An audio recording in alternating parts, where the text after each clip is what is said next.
Welcome back to the Batches. I think this is episode 8. Yeah, I think it's episode 8. And AKA Men Tell All.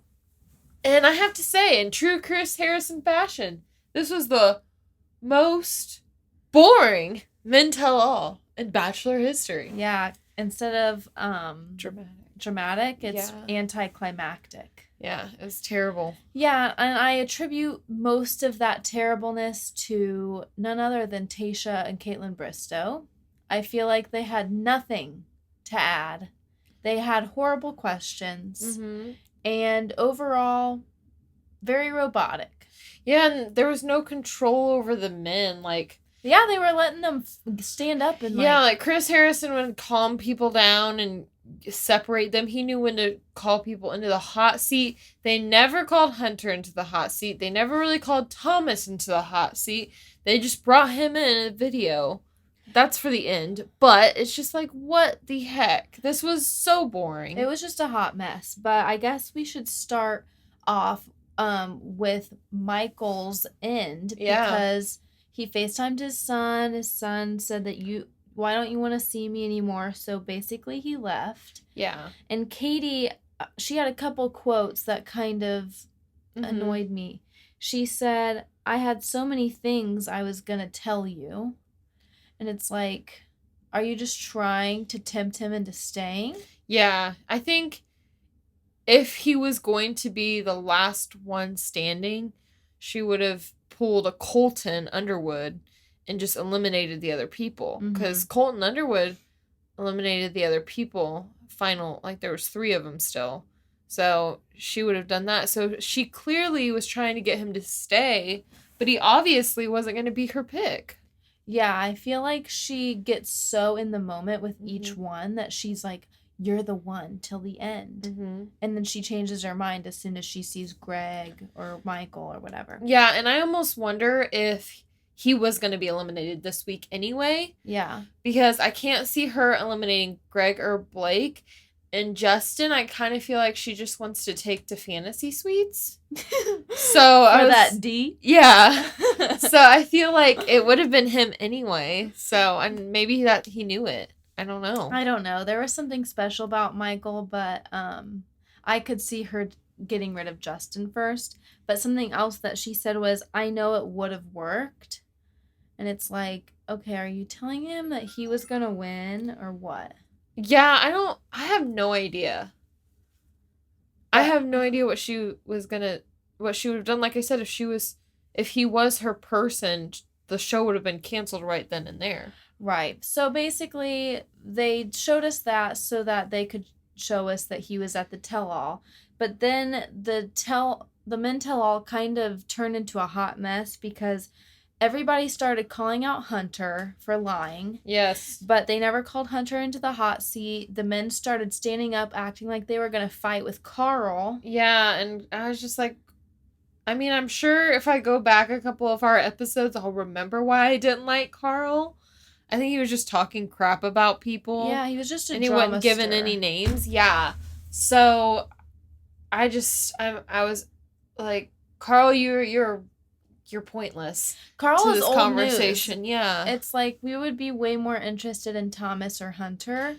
Mm-hmm. But then, so after the whole Carl situation, we got to Connor B got put in the hot seat. Yes.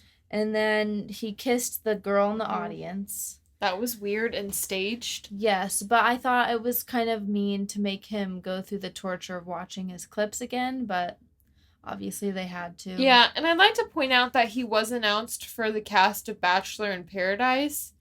He admitted to checking her out. Mm-hmm. And he, made out with her on stage. And asked for so a number.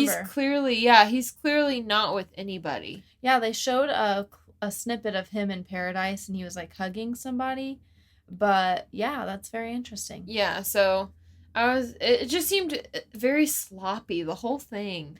Yeah, not a fan. Mm-hmm. And then we got to see Andrew a little bit. He's such a sweetie. I like the beard. On Andrew? Oh, sorry. I'm thinking Michael. No. You're okay. fast forwarding. We were fast forwarding. Andrew. Andrew is a sweetie.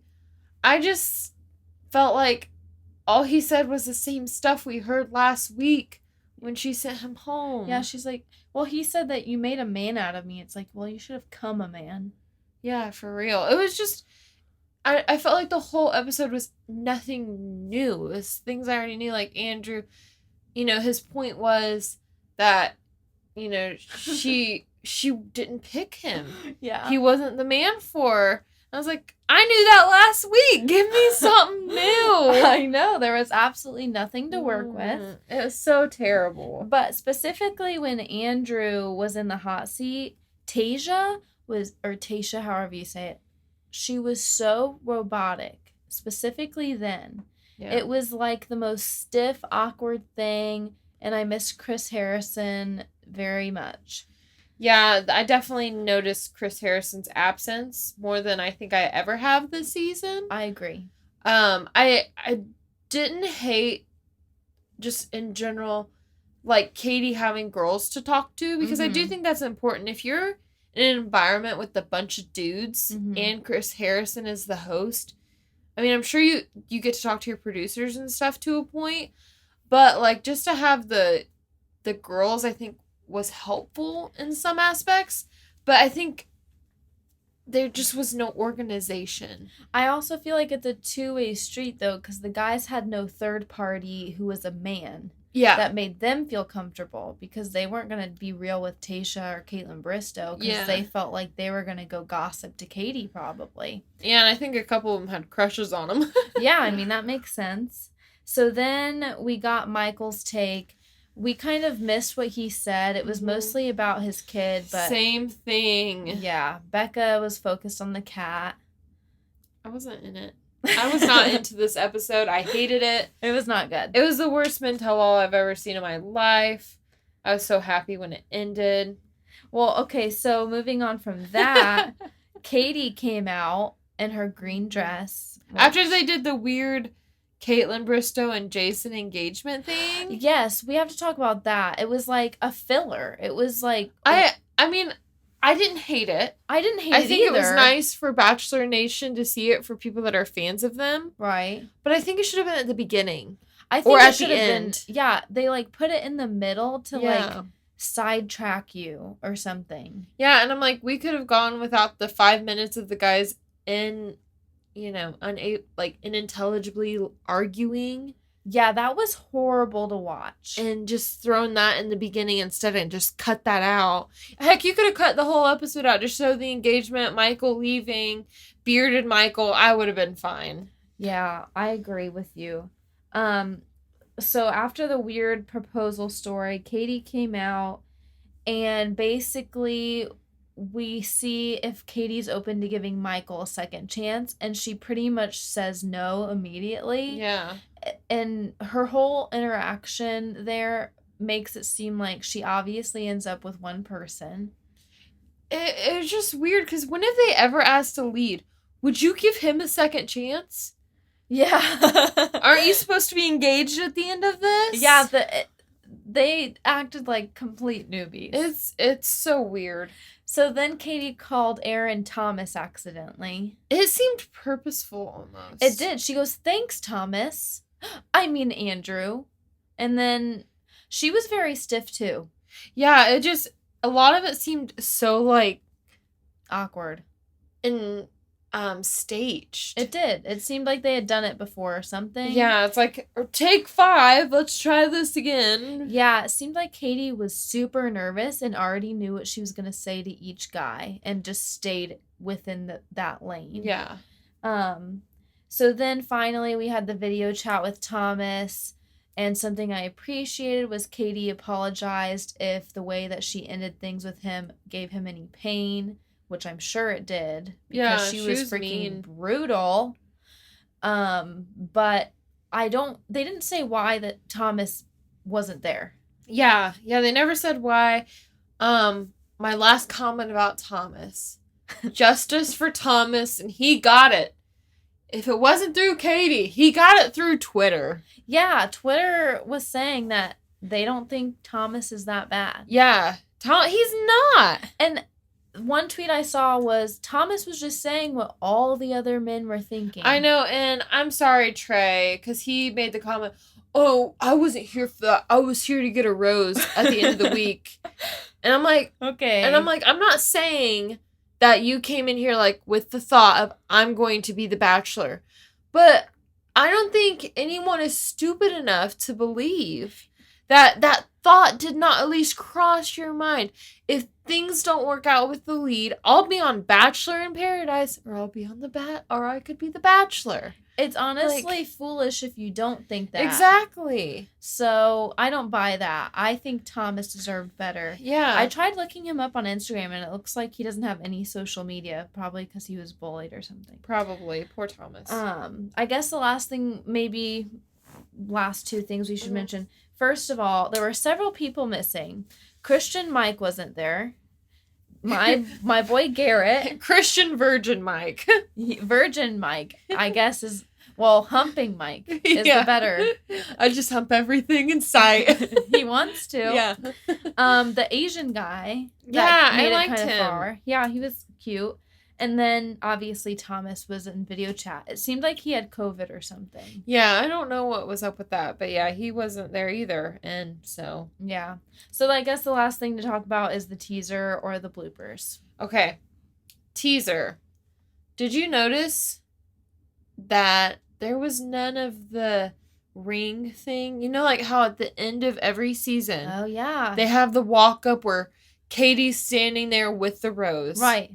We would have seen that by now. Usually we start getting introduced to that scene when there's like top 7. Yeah, you kind of get the gist of where they're standing and stuff. Yeah, the walk down, like with the voiceover of, I never thought I'd be here, but I'm ready to get engaged. We haven't seen that, and we haven't seen the man's finger with the ring. Usually the guy with the briefcase. Yeah, there was none of that. So I don't think she gets engaged. She gets a boyfriend. Maybe. And I'm wondering if she even or I'm wondering if they completely are trailing us off, because I thought Greg was going to be gone by now. Yeah. But it was Michael, which I kind of had a sense for Michael too. But I'm either they're really trying to throw us off, or she legit doesn't get engaged. I don't know. It seems like she definitely ends up with one. So my bet officially is going towards Greg. My bet is actually Blake. Oh, no. Anymore. I don't know who else besides Greg could send her into that manic state of being in the bathroom floor. Saying now twice we've heard, once her walking off saying, I'm done, book my flight. And then now she's on the bathroom floor and Kaitlyn Bristowe asks, what do you want to do? And she says, I want someone to book my flight home. Mm-hmm. I don't think anyone could get her there except for Greg. Yeah, I'm excited for the scene where Greg goes, who cares about the rose if it's not real? He obviously goes off on somebody. Yeah. I'm hoping it's Katie. So it kind of seems like she's going to say, F it all, I'm going off with Greg, and now they're together. Oh, that could be not it. Engaged. We'll see. But I don't know. Blake just seems icky to me. Yeah, I have no idea. It's one of those seasons where I don't know what's going to happen. I've been really careful not to look at spoilers because I normally do. Mm-hmm.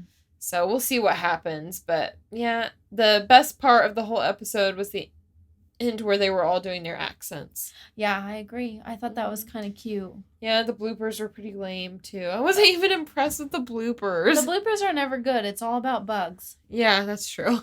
All right, well, I think that sums it up. Yep. Thanks for listening, guys. Thanks, Batches. I guess we'll see you next week. All right, bye. Bye. Hey, it's Bekah. Hey, it's Maddy. Thank you so much for listening to the Basic B podcast. Follow us on the gram at basicbpod. And join our private Facebook group linked in the episode notes. Be sure to catch our next episode and leave us a nice review. Until then, stay basic. Bye, bees.